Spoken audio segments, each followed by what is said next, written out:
यार वैसे इसमें तो कोई शक नहीं, मैं इतना हैंडसम हूं कि आईना भी मुझे देखकर मुस्कुराता है।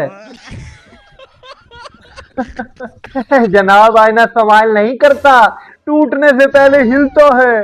यार मेरे पीछे तो लड़कियां पागल हैं। हाँ माशाल्लाह चश्मे बद्दू, इसलिए तुझे देखते ही फौरन से पहले वो अपना रास्ता बदल लेती हैं। अल्लाह नहीं। और कुछ तो दुआ भी पढ़ लेती हैं कि या अल्लाह खैर।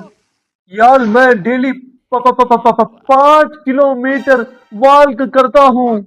हाँ भाई, फ्रिज से बेड और बेड से सोफे तक का सफर। और वापस फ्रिज में।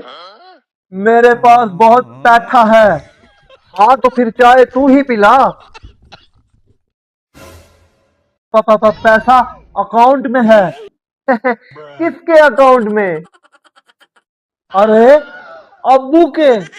तेरा कॉन्फिडेंस तो देख के लगता है कि जैसे तू करोड़पति है। अरे और जब देखकर लगता है कि किराए का भी मोहताज है।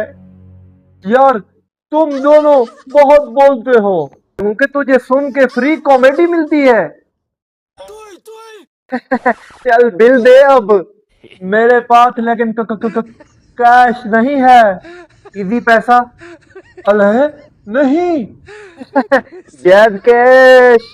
अल्लाह नहीं। अबे यार फिर क्या है? सिर्फ एटीट्यूड है।